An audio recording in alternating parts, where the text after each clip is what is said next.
देखो सब बच्चे, अब हम लोग जरा क्यूबिक इक्वेशन का ग्राफ बनाना सीखें। क्यूबिक का ग्राफ, और ये क्यूबिक का ग्राफ मैथ्स में बहुत इंपॉर्टेंट है, ध्यान रखना, बहुत इंपॉर्टेंट। मतलब जो मैं कॉन्सेप्ट बता रहा हूँ इनमें से कुछ कॉन्सेप्ट तो ऐसे हैं जो हर साल आईआईटी एग्जाम में पूछे जाते हैं, हर साल।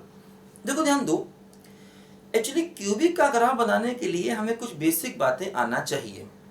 हालांकि ये बेसिक बातें हम लोग एप्लीकेशन ऑफ डेरिवेटिव्स एक टॉपिक होता है 12th क्लास में, उसमें सीखते हैं, लेकिन कोई बात नहीं, यहाँ अभी हम लोग उसको सीखेंगे क्योंकि इसकी ज़रूरत है। उसके बिना हम अच्छे सवाल नहीं कर पाएंगे। देखो ध्यान दो, ये जो बेसिक में आपको मैं फंक्शन पढ़ा रहा हूँ अभी, इस फंक्शन में ऐसी कई बातें हैं जो अलग अलग टॉपिक्स में आती हैं, लेकिन हम तब तक इंतजार नहीं कर सकते हैं कि जब वो टॉपिक पढ़ेंगे तब सीखेंगे, क्योंकि कुछ चीज़ें ऐसी होती जिनका यूज़ मैथ्स में हर जगह है, तो उनको पहले पढ़ना पड़ता है ना। तो अगर हम उन चीज़ों को पहले सीख लें तो उनका किसी भी टॉपिक में जब भी यूज़ होगा उसे हम कर लेंगे। और वैसे भी आईआईटी का जो क्वेश्चन होता है वो जनरली एक टॉपिक से नहीं बनता, उसमें दो दो तीन तीन चार चार टॉपिक वैसे भी मिक्स होकर के आते हैं। तो इसीलिए बेसिक पढ़ाने का मेरा एम यही है कि बच्चे पहले उसको सीख लें, और उसको सीखने के बाद आप मैथ्स का कोई भी टॉपिक पढ़ना चाहेंगे आपको कभी दिक्कत नहीं होगी, आपको ये नहीं लगेगा कि ये बेसिक मुझे नहीं आता। देखो ध्यान दो, हम लोग क्यूबिक का ग्राफ सीख रहे हैं। देखो ध्यान दो बच्चों, ठीक है। देखो graph of cubic, cubic function भी कह सकते हैं, ग्राफ ऑफ क्यूबिक फंक्शन। देखो ध्यान दो, इस ग्राफ को सीखने के लिए पहले जरा हम कुछ बेसिक बातों को सीखें। देखो ध्यान दो, जैसे क्या होता है, मान लो ये हमारे पास एक फंक्शन है, ये एक्स एक्सिस है और ये वाई एक्सिस है ना। मान लो हमारे पास ये एक फंक्शन है, ठीक। हमने मान लो एक ग्राफ बनाया, देखो ऐसे करके हमने ग्राफ बनाया ये। अब ध्यान दो, मैथ्स में इस टाइप के ग्राफ को कहते हैं इंक्रीजिंग फंक्शन। इंक्रीजिंग क्यों? अगर हम x की वैल्यू लेफ्ट से राइट लें तो देखो ग्राफ ऊपर की तरफ जा रहा है ना। अगर हम x की वैल्यू को लेफ्ट से राइट चलें, मतलब अगर हम लेफ्ट टू राइट चलें तो ग्राफ ऊपर जा रहा है। उल्टा मत देखना, जैसे अगर तुम राइट टू लेफ्ट चलोगे तो कहोगे सर ग्राफ नीचे आ रहा है, ऐसा नहीं।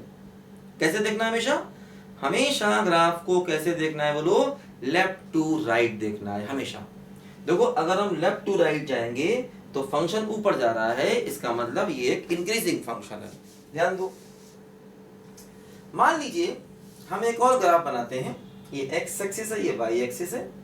देखो हमने ये ग्राफ बनाया, सॉरी मान लो देखो हमने ऐसे ग्राफ बनाया, ऐसे। अब देखो इसमें भी अगर हम लेफ्ट टू राइट जाएंगे तो फंक्शन ऊपर जा रहा है, ये भी इंक्रीजिंग है, लेकिन फिर भी दोनों की शेप में कुछ फर्क है।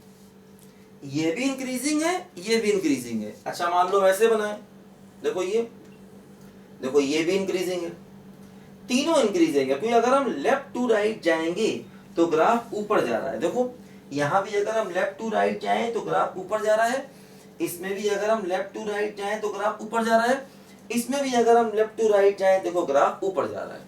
तो तीनों के तीनों जो फंक्शन है देखो वो कैसे फंक्शन है? इंक्रीजिंग फंक्शन है। ध्यान दो, इंक्रीजिंग फंक्शन, ठीक। हालांकि देखो उनकी शेप में कुछ अंतर है, ये भी इंक्रीजिंग, ये भी इंक्रीजिंग, ये भी इंक्रीजिंग, लेकिन देखो इनकी शेप में फिर भी थोड़ा अंतर है, कोई बात नहीं। देखो ध्यान दो, इस टाइप की जो शेप होती है इसको मैथ्स में कहा जाता है कॉनकेव अप, है ना। क्या बोला मैंने? Concave up. इस टाइप की शेप को, इस टाइप की शेप को मैथ्स में कहते हैं कॉनकेव डाउन, और इस टाइप की शेप को मैथ्स में कहते हैं नो कॉनकेविटी, कोई कॉनकेविटी नहीं। देखो ध्यान दो, जैसे ये फंक्शन कैसा है बोलो? इंक्रीजिंग फंक्शन है, इंक्रीजिंग, है ना। ये फंक्शन इंक्रीजिंग है। आगे चल के हम लोग पढ़ेंगे एप्लीकेशन ऑफ डेरिवेटिव में, अच्छा रहता है इसको स्ट्रिक्टली इंक्रीजिंग कहें, स्ट्रिक्टली इंक्रीजिंग, ध्यान दो, है ना। इसको ज्यादा मोर करेक्ट ये है कि हम इसको स्ट्रिक्टली इंक्रीजिंग बोलें, क्योंकि लगातार ये ऊपर जा रहा है, लगातार, है ना। हालांकि सिर्फ इंक्रीजिंग और स्ट्रिक्टली इंक्रीजिंग इसमें भी अंतर होता है। देखो जैसे अगर हम एक ग्राफ बनाए, देखो यहाँ पर ध्यान दो, जैसे ये इंक्रीज किया, कांस्टेंट हो गया, इंक्रीज किया, तो इसको कहते हैं इंक्रीजिंग। या नॉन डिक्रीजिंग। इस फंक्शन को कहते हैं इंक्रीजिंग, ठीक है, या नॉन डिक्रीजिंग। ध्यान दो, नॉन डिक्रीजिंग, ठीक है, इंक्रीजिंग या नॉन डिक्रीजिंग। जो इंक्रीज करे फिर कांस्टेंट हो जाए, फिर इंक्रीज करे, मतलब कभी इंक्रीज करे कभी कांस्टेंट हो जाए। इसमें खास बात देखो ये है, ये लगातार इंक्रीज कर रहा है, तो ऐसे फंक्शन को स्ट्रिक्टली इंक्रीजिंग कहना ज्यादा अच्छा रहता है। देखो ये भी स्ट्रिक्टली इंक्रीजिंग है, ये भी स्ट्रिक्टली इंक्रीजिंग है, और ये भी स्ट्रिक्टली इंक्रीजिंग। ध्यान रखना, ये वाला ग्राफ सिर्फ इंक्रीजिंग या इसको नॉन डिक्रीजिंग भी हम लोग कह सकते हैं, ठीक है। इसको मिटा दें, देखो यहां से अभी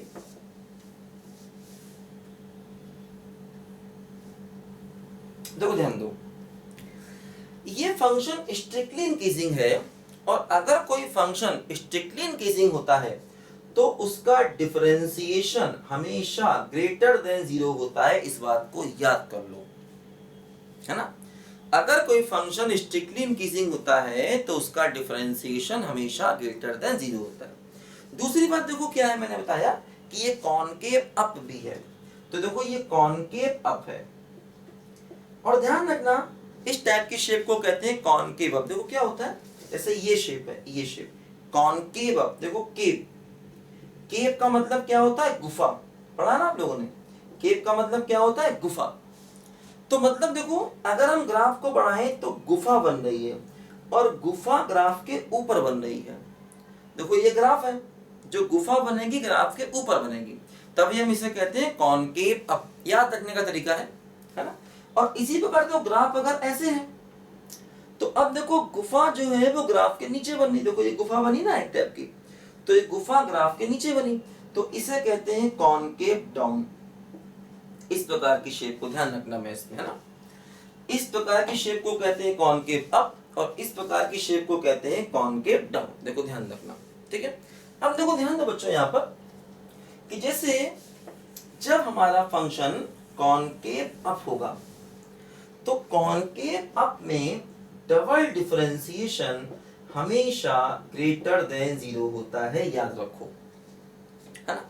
जैसे ये स्ट्रिक्टली इंक्रीजिंग है इसलिए डिफरेंशिएशन पॉजिटिव, कॉनकेव अप है इसलिए डबल डेरिवेटिव भी पॉजिटिव। देखो ध्यान दो, ये वाला फंक्शन देखो, ये वाला फंक्शन स्ट्रिक्टली इंक्रीजिंग है। देखो ये भी स्ट्रिक्टली इंक्रीजिंग है ना, स्ट्रिक्टली इंक्रीजिंग। देखो ये इंक्रीजिंग का सिंबल होता है, हम इंक्रीजिंग ना लिखें, ऐसे लिख दें मतलब हो गया इंक्रीजिंग। तो ये स्ट्रिक्टली इंक्रीजिंग है इसलिए इसका डिफरेंशिएशन पॉजिटिव होगा, कोई दिक्कत नहीं। लेकिन ये कॉनकेव डाउन है देखो, इसलिए डबल डेरिवेटिव नेगेटिव होगा। कॉनकेव डाउन, कॉनकेव डाउन का मतलब हुआ कि इसका डबल डेरिवेटिव क्या हो गया, बोलो, लेस देन 0 हो गया, लेस देन 0, है ना। देखो ये स्ट्रिक्टली इंक्रीजिंग है, derivative positive, concave up, double derivative positive. Strictly increasing है, derivative positive, concave down, derivative negative, double derivative negative. ध्यान दो, देखो ये भी स्ट्रिक्टली इंक्रीजिंग है ना। ये फंक्शन भी स्ट्रिक्टली इंक्रीजिंग है इसलिए इसका डिफरेंशिएशन पॉजिटिव होगा, लेकिन इसमें कॉनकेविटी नहीं है। देखो नो कॉनकेविटी, है ना, इसमें कॉनकेविटी नहीं है इसलिए इसका डबल डिफरेंशिएशन 0 के बराबर हो जाएगा, है ना। देखो तीनों के तीनों स्ट्रिक्टली इंक्रीजिंग हैं, तीनों का डिफरेंशिएशन पॉजिटिव है। कॉनकेव अप है, double derivative positive, concave down, double derivative negative, straight line, कोई कॉनकेविटी नहीं इसलिए डबल डेरिवेटिव 0। तो ये मैथ्स में 3 प्रकार की शेप होती है, अभी और भी आएंगी, इसको जरा लिखो सब बच्चे, बताता हूँ मैं आपको भी आगे भी और चीजें।